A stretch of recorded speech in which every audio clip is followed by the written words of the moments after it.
Om Swastiastu. Halo pemirsa Jawa TV Bali, Semeton Pelajar Bali, senang sekali bersama saya Tasya akan mengajak pemirsa dalam program Info Pendidikan. Program yang akan mengulas berbagai informasi seputar dunia pendidikan selama 30 menit ke depan. Pemirsa, selain keindahan alamnya, Bali ternyata juga mempunyai potensi energi terbarukan yang melimpah. Diperkirakan mencapai lebih dari 26 gigawatt. Dengan potensi ini, Bali memiliki peluang besar untuk mewujudkan kemandirian energi melalui pemenuhan kebutuhan listrik sepenuhnya dari sumber energi terbarukan. Dalam episode kali ini, Tasya mau ngajak pemirsa melihat bagaimana sejauh ini pemanfaatan energi terbarukan yang dilakukan oleh sejumlah sektor di berbagai wilayah di Pulau Dewata. Berikut liputan selengkapnya untuk Anda.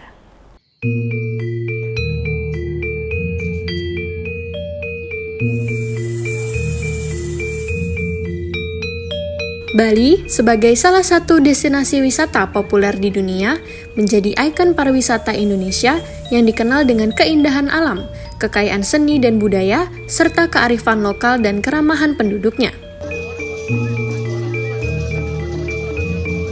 Pariwisata Bali di masa mendatang diprediksi sejumlah pihak akan menghadapi berbagai peluang dan tantangan yang dipengaruhi oleh perubahan teknologi, sosial, lingkungan, dan ekonomi. Bali memiliki peluang besar untuk memajukan industri pariwisatanya dengan cara yang lebih ramah lingkungan dan berkelanjutan. Konsep ekowisata, diversifikasi destinasi, pemanfaatan teknologi, dan kolaborasi yang kuat dengan berbagai pihak dapat menjadi kunci untuk mengatasi masalah yang ada dan memastikan bahwa Bali tetap menjadi destinasi yang menarik dan berkelanjutan.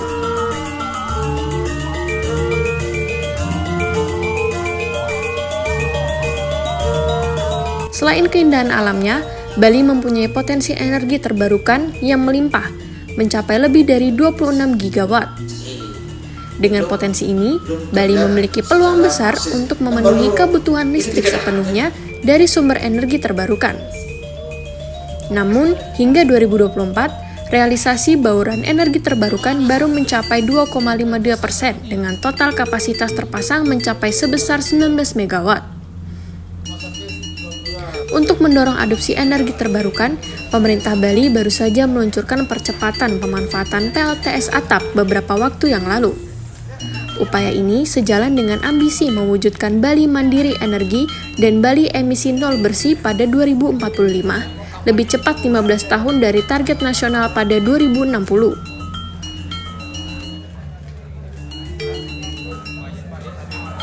Skema yang cocok untuk mandiri energi di Bali sendiri? Ya pembangkitnya dibangun di Bali. Udah itu menggunakan PLTS atap atau juga energi baru terbarukan yang lainnya. Jadi Bali kebijakannya itu adalah mandiri energi dengan energi bersih. Ya, bukan energi berbasis fosil. Itu juga untuk mengatasi blackout yang pernah terjadi, Pak ya? Salah satunya itu, tapi tujuan utamanya dari memang jangka panjang. Oh, oke. Pak, soal pemasangan PLTS ke pihak hotel, villa, itu diwajibkan atau bagaimana, Pak? Enggak diwajibkan, tapi kalau dia ramah lingkungan dan biaya langganan per bulannya lebih murah, kenapa nggak milih? Artinya dihimbau aja, Pak ya? Iya. Dan kan lebih murah, ramah lingkungan. Udah itu dipelihara lagi. Kalau terjadi pemadaman dari pembangkit, dia tetap bisa berjalan. Kan bagus. Artinya kedepannya terobosannya seperti apa biar semua hotel, villa memakai itu? Dorong pakai PLTS. Ya dengan kesadaran sendirilah. Satu kan ramah lingkungan. Ya. Kedua biaya langganan bulanannya lebih murah. Ya. Nah, yang ketiga dia tidak akan terganggu oleh centralized pembangkit. Kan gitu lebih berkelanjutan. Kalau dia diajak lebih baik, masa harus susah? Wah, dari pemaparan gubernur tersebut, apakah Bali benar-benar sudah siap yang mewujudkan visi menuju kemandirian energi dan energi bersih? Lantas, seperti apakah sejauh ini manfaatan energi baru terbarukan yang sudah dilakukan oleh berbagai sektor di Bali? Kami dengan tim juga sudah melakukan kajian. Ada prioritas pertama di tahun ini atau di semester ini untuk bangunan-bangunan yang memang sudah siap untuk nantinya diinstal PLTS. Ya sambil berjalan nanti selama 5 tahun pasti akan ada penguatan yang lain. Tadi katanya ada hotel, maksudnya dapat akomodasi pariwisata itu harus pakai PLTS atap, Pak, itu gimana nanti? Jadi kita kan sudah mengeluarkan Pak Gubernur tahun 2022 itu SE 05 kaitannya dengan penggunaan PLTS atap di Provinsi Bali, artinya di seluruh fasilitas. Nah, hanya skemanya kan tidak sejelas sekarang, bahwa kalau di era itu begitu dikeluarkan surat edaran, investasinya dari yang konsumen, kemudian masih akan bertanya pemeliharaannya akan seperti apa, dan ini kebijakan energi nasional, kemudian dilihat juga regulasi daerah khususnya di Bali sangat inline. Di periode kedua ini lebih memungkinkan karena skemanya sudah jelas tanpa investasi. Kemudian OM-nya atau pemeliharaannya pihak pengembang, dan ini menjadi trigger bagi IPC-IPC lainnya juga sebenarnya, bahwa dengan skema ini bisa, dan itu pasti win-win, artinya dari sisi bisnis pasti akan menguntungkan, dan keandalan terjaga, dia terintegrasi. Nah, inilah yang merupakan hal baru yang tentunya akan menguatkan ketahanan energi di Bali. Dari kapan sih Pak tadi Pak Gub tidak mau memakai lagi energi fosil seperti batu bara? Ya, dari periode pertama sebenarnya sudah ini, karena melihat ketergantungan kita dengan energi fosil khususnya batu bara dan BBM, tetapi kita sadari juga bahwa Bali tidak ada resources-nya. Nah, ini yang jadi tantangan sebenarnya. Kita ingin mandiri menggunakan energi bersih, tetapi resources-nya tidak ada di Bali. Dan ini perlu juga koordinasi intens dukungan pemerintah pusat. Nah, artinya dengan kebijakan yang ada, ternyata kebijakan energi nasional juga arahnya adalah ke energi berkelanjutan. Nah, jadi sangat tepat, tetapi kan tidak bisa simsalabim. Harus ada perencanaan yang matang. Kemudian kalau kita tahu Bali walaupun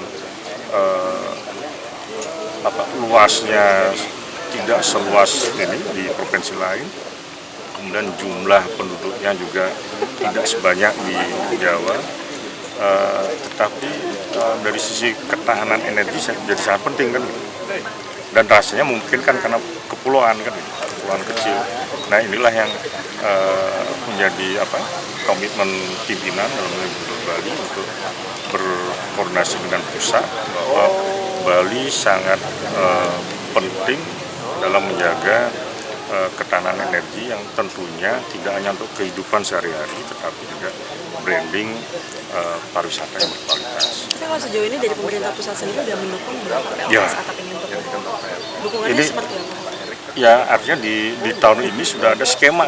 Ini kan skema ini baru ini, karena regulasinya pusat itu 2024 baru terbit, bahwa tidak ada lagi yang istilahnya jual beli, tetapi ada tanggung jawab dari dalam hal ini PLN yang ditugaskan dalam hal kelistrikan untuk kalau tidak ada pilihan bagi rakyat, ya tentunya harus disiapkan kan. Nah, inilah bentuk konkret komitmen baik pemerintah pusat, kemudian kami di pemerintah daerah memang untuk mengimplementasikan, tidak sekedar wacana kan, Bali mandiri energi dengan energi bersih itu bisa dijalankan. Di segmen berikutnya, Info Pendidikan akan mengajak pemirsa melali sambil melajah melihat dampak yang didapat dari penggunaan energi terbarukan yang bersih dan berkelanjutan untuk lingkungan, mulai dari wilayah selatan hingga ke timur Pulau Dewata. Saksikan terus ya!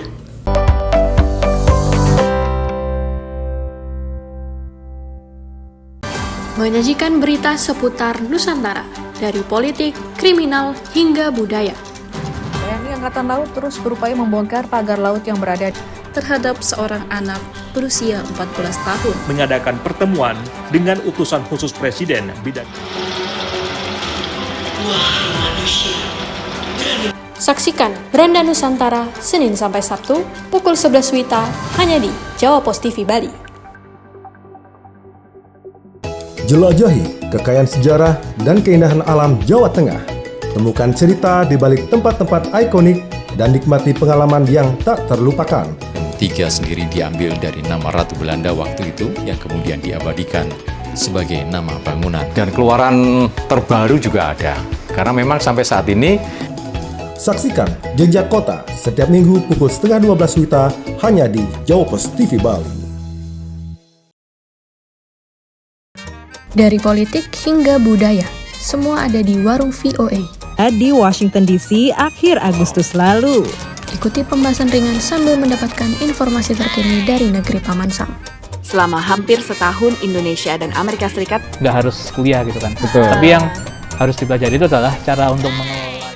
Saksikan Warung VOA setiap Sabtu pukul 11:30 siang waktu Indonesia Tengah hanya di Jawa Pos TV Bali.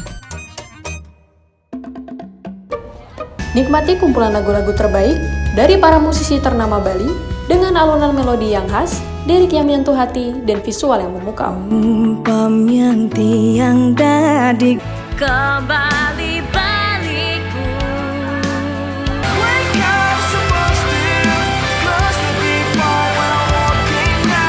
Saksikan update Gita-Gita Senin sampai Jumat pukul 11:30 WITA hanya di Jawa Pos TV Bali.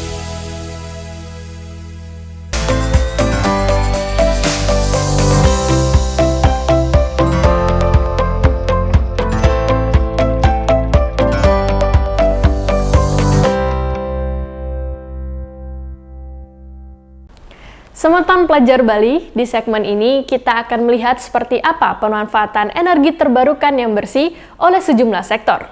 Dimulai dari Kota Denpasar, di mana terdapat PLTS terapung Waduk Muara Nusa Dua yang berada di belakang Pura Luhur Candi Narmada Tanah Kila Pemogan Denpasar Selatan, hingga PLTS atap yang digunakan oleh industri kecantikan dengan instalasi sistem tenaga surya hybrid sebesar 45 kW peak dengan baterai 41 kWh di kantornya yang berlokasi di Padang Galak, Bali, yang telah disediakan pada Februari 2025 hasil kolaborasi dengan Ineco Solar. Berikut liputan lengkapnya untuk Anda.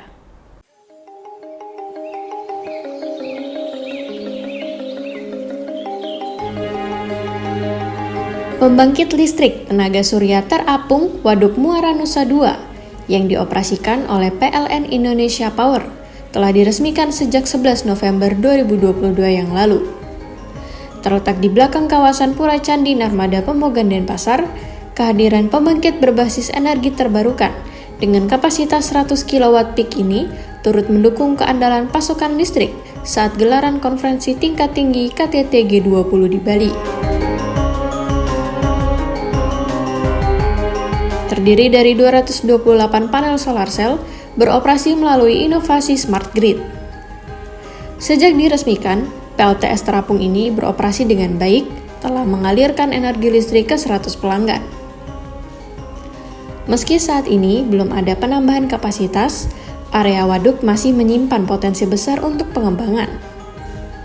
Imade Hartayasa selaku Senior Manager PLN Indonesia Power UBP Bali mengatakan, secara teori pemanfaatan hingga 80% dari luas waduk dapat memungkinkan penambahan kapasitas hingga puluhan megawatt peak.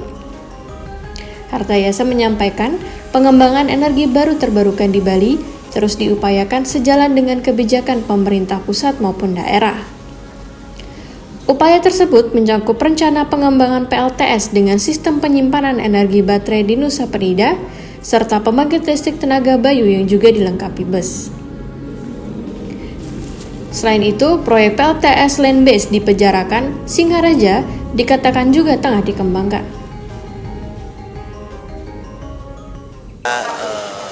Dengan adanya PLTS ini mendukung program Net Zero Emission, mendukung program energi bersih, dan juga punya potensi untuk terus dikembangkan karena memang di Indonesia kita punya potensi sinar matahari, energi matahari yang cukup melimpah sehingga bisa kita manfaatkan untuk pengembangan PLTS di wilayah lainnya. Ya, PLTS Apung Muara Tukad ini berkontribusi di dalam meningkatkan bauran energi bersih di Bali. Program ini sejalan dengan program yang dikembangkan oleh PLN mendukung program nasional di dalam menuju net zero emission di 2020. Program-program pengembangan EBT terus diupayakan oleh PLN dan juga termasuk mendukung program Pemprov Bali di dalam membangun kemandirian energi di Bali dengan memanfaatkan potensi energi baru terbarukan yang ada di Bali. Beralih ke kawasan Padang Galak Sanur Denpasar, kita akan melihat bagaimana industri kecantikan yang sadar akan pentingnya penggunaan energi terbarukan untuk bisnis yang berkelanjutan. Selain dikenal dengan produk-produknya yang ramah lingkungan, ternyata brand satu ini telah menjadi salah satu pionir industri di Bali yang layak menjadi contoh bagi industri lainnya. Dengan instalasi 78 panel surya hybrid sebesar 45 kWp dan baterai 41 kWh, mereka mampu memanfaatkan besarnya potensi energi surya yang mampu menghasilkan energi listrik mencapai 197 kWh setiap harinya untuk kebutuhan operasional kantor yang andal dan tanpa gangguan. Hasil kolaborasi dengan Ineco Solar ini menggunakan sistem yang ditenagai panel dari Trina Solar Global dan inverter serta baterai dari GESS. Kunti Puspitasari selaku Sales and Marketing Manager mengatakan, selain komitmen untuk memproduksi produk kecantikan yang alami, juga menjalankan praktik industri berkelanjutan yang memperhatikan lingkungan dengan pemanfaatan PLTS atap. Dari penggunaan solar panel tersebut, industrinya mampu menghemat hingga 107,5 juta rupiah per tahun dengan estimasi pengurangan emisi CO2 sebesar 49,5 ton setiap tahun. Jadi memang dari awal Sensasia berdiri ini memang komitmennya memang pengen memproduksi produk yang natural gitu ya, mengurangi lebih peduli terhadap kesehatan dan juga wellness. Tapi seiring berjalannya waktu lebih forward thinking juga, ingin menghasilkan bukan hanya brand kecantikan biasa, tapi juga bangga untuk melakukan praktik berkelanjutan, jadi tidak berkontribusi terhadap pencemaran dan lain sebagainya gitu. Jadi kita selama 25 tahun ke belakang juga terus secara aktif melakukan inisiatif berkelanjutan seiring berjalan teknologi juga gitu. Mungkin yang dulunya tidak achievable menjadi achievable sekarang, salah satunya dengan si solar panel sistem ini gitu. Jadi memang drive-nya sejak dulu komitmen kita tetap sama gitu ya, ingin menjalankan praktik berkelanjutan ya, salah satunya adalah yang sekarang bisa tercapai gitu ya, lebih visible ya mungkin sekarang dengan majunya teknologi, atau juga mungkin lebih affordable sekarang opsinya untuk solar panel. Maka salah satu karena itu tadi kan kita actively looking for ways to reduce our carbon footprint, salah satunya adalah dengan clean energy ini switching gitu. Jadi, apalagi kan kita di sini di Pulau Bali ya gitu, mataharinya sepanjang tahun gitu ya, most of the time we got all the sun exposure. Kenapa nggak switch itu, dan juga di luar dari efisiensi cost, tapi kan juga menekankan juga salah satu bukti konkret mengenai praktik berkelanjutan yang kita lakukan. Dari penjelasan kedua tempat tadi, dapat disimpulkan bahwa pertama, PLTS terapung bisa menjadi solusi pengembangan PLTS skala utilitas di wilayah Bali yang memiliki lahan terbatas. Pemanfaatan PLTS terapung di waduk dan danau juga meningkatkan efisiensi pembangkit akibat efek pendinginan natural dari permukaan air. Serta, penggunaan PLTS atap di Sensasia Botanicals adalah bukti nyata bahwa pelaku usaha, khususnya di sektor pariwisata dan ekonomi lokal, dapat menjadi katalis transisi energi di Bali. Dengan memanfaatkan energi surya, inisiatif ini tidak hanya berdampak langsung pada pengurangan emisi, tetapi juga memberi contoh konkret bahwa bisnis dapat tumbuh sejalan dengan keberlanjutan.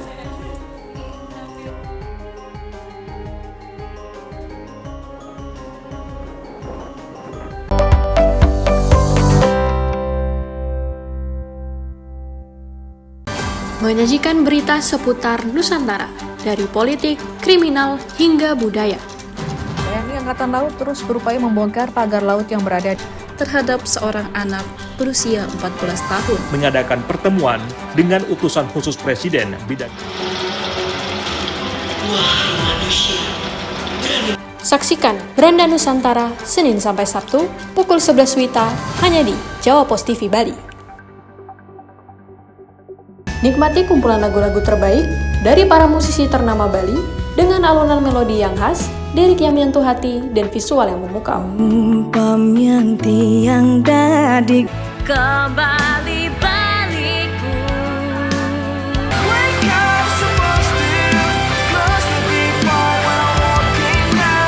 Saksikan Saksikan update Gita-Gita Senin sampai Jumat pukul 11:30 WITA hanya di Jawa Pos TV Bali. Ikuti perjalanan menyusuri masa lalu, mengungkap sejarah di balik peninggalan-peninggalan kerajaan Majapahit. Situs ini itu pernah diekskavasi oleh Balai Pelestari Kebudayaan. Kedua benda artefaktual ini menandakan tidak tak ubahnya memang di sekitar dibangun tahun-tahun sekitar tahun 900. Saksikan jelajah jejak Majapahit Senin sampai Jumat pukul 4:30 sore waktu Indonesia Tengah hanya di Jawa Pos TV Bali. Ikuti petualangan seru dan menambah wawasan. Tetap panjang sekali ini sampai putar. Menjelajahi sudut-sudut unik di Amerika Serikat. Seperti kita katakan itu sebenarnya semakin berkembang ya di Amerika Serikat. Dan mereka menunjukkan, aduh aku porsinya gede banget. Saksikan Vlogger on the Road setiap Sabtu pukul 4 sore waktu Indonesia Tengah hanya di Jawa Pos TV Bali. Mengupas tuntas kondisi Amerika Serikat selama sepekan terakhir, kami hadirkan laporan-laporan eksklusif yang akurat dan mendalam. Menggugat aturan itu ke Mahkamah Agung, ByteDance akan kehilangan akses ke pasar terbesarnya. Rumah ayahnya pun belum ketahuan nasibnya. Di antrian ini kehilangan tempat tinggal. Saksikan VOA Global Report setiap minggu pukul 4 sore waktu Indonesia Tengah hanya di Jawa Pos TV Bali. Dari politik hingga budaya, semua ada di Warung VOA. Di Washington DC akhir Agustus lalu. Ikuti pembahasan ringan sambil mendapatkan informasi terkini dari negeri Paman Sam. Selama hampir setahun Indonesia dan Amerika Serikat Nggak harus kuliah gitu kan. Betul. Tapi yang harus dipelajari itu adalah cara untuk mengelola. Saksikan Warung VOA setiap Sabtu pukul 11:30 siang waktu Indonesia Tengah hanya di Jawa Pos TV Bali.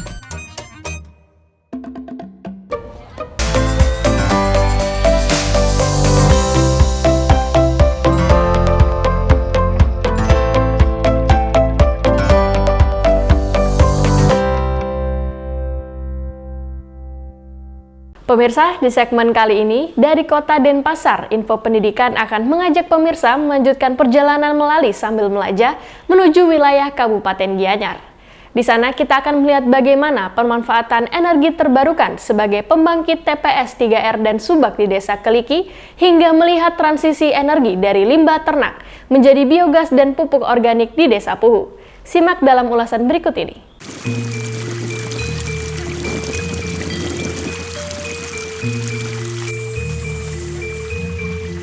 Pemirsa, Desa Keliki yang terletak di Kecamatan Tegalalang, Kabupaten Gianyar, yang berjarak sekitar 31 km dari Kota Denpasar dengan waktu tempuh sekitar 1 jam lebih, menghadirkan suasana yang menenangkan, dengan jalanan kecil yang dikelilingi pepohonan rindang, sawah hijau yang terbentang luas, dan suasananya yang asri. Keliki bukan sekedar desa wisata yang asri. Desa ini kini menjadi contoh nyata perwujudan energi bersih di tingkat akar rumput. Kepala Bumdes Yohana Bakti Desa Keliki, Iwayan Sumada menjelaskan, Desa Keliki memiliki 7 subak atau sistem irigasi khas Bali yang kini telah mengandalkan PLTS untuk mengairi sawah mereka, termasuk subak Tain Kambing, subak Uma Desa Sebali hingga subak Lau Batu yang membentang seluas 32 hektar. Sumada menyatakan panel surya ini dimanfaatkan terutama saat musim kemarau sekitar bulan Mei hingga September. Ketika hujan jarang turun dan permukaan air sungai menyusut, warga Desa Keliki tetap bisa mengaliri sawah mereka dengan memompa air dari sumur dalam.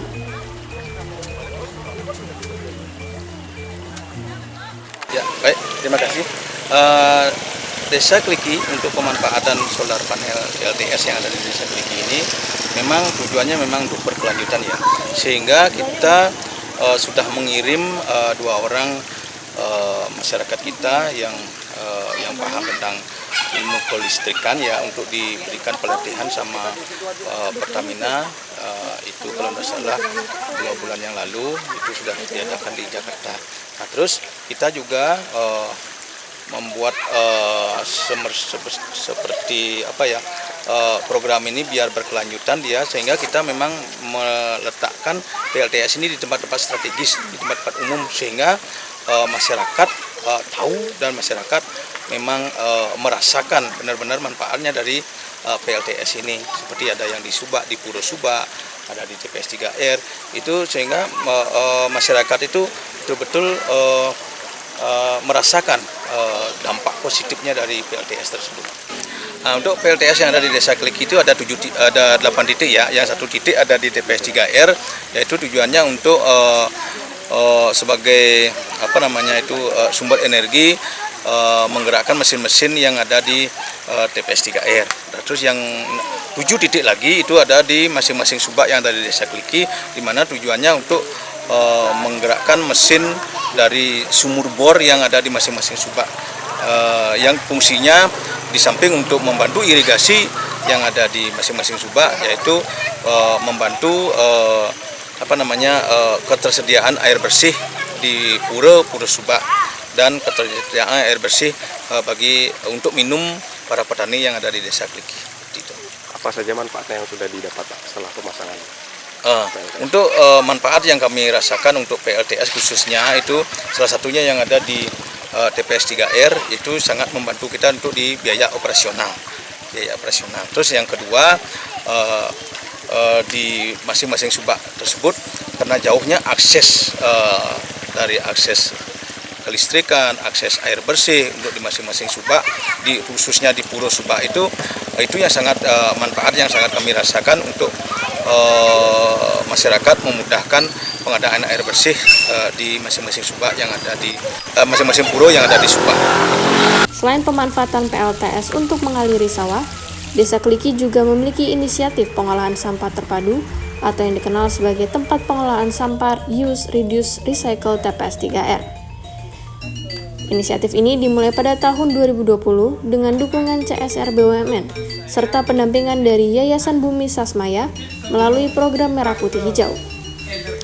TPS 3R ini menangani sampah dari 90 kepala keluarga di Desa Kliki dengan volume harian antara 500 hingga 1000 kg.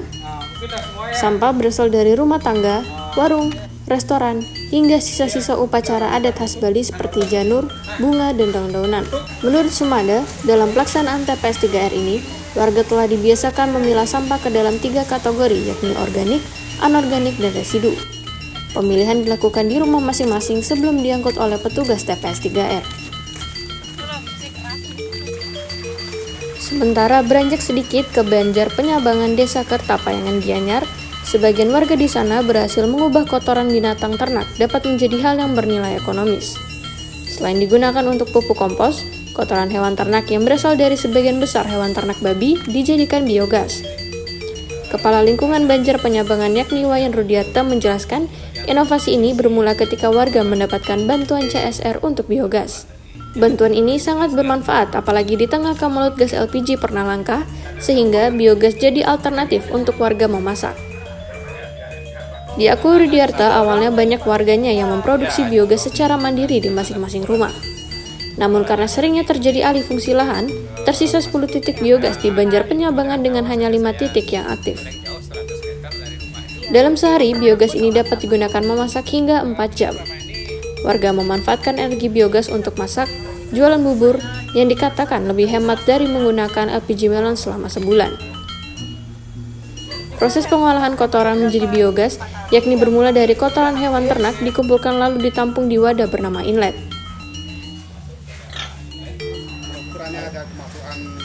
Setelah itu, kotoran akan diaduk dan akan turun ke mesin digester. Ini kan kotoran masuk ke dalam namanya inlet ini. Dalam inlet ini masuk melalui saluran pipa.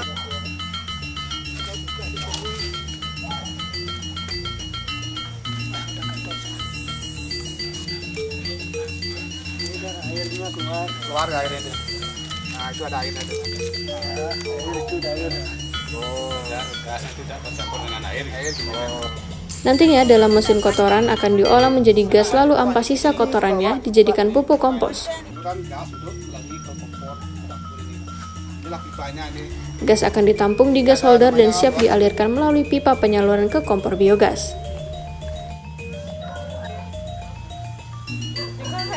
Hematnya berapa? Paling 4 hari, yang kecil itu udah habis. Kalau saya bisa paling habisin. Karena produksi biogas dilakukan setiap hari, maka pembersihan kandang dan hewan ternak dilakukan sehari 2 kali.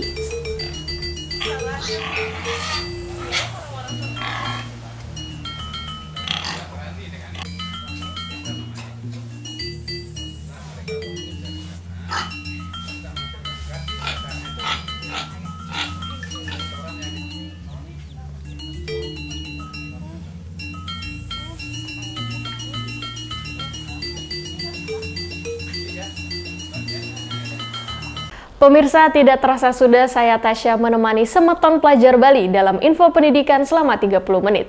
Di episode berikutnya, info pendidikan akan kembali mengajak pemirsa melalui sambil melajah, menggali potensi energi terbarukan di Pulau Dewata.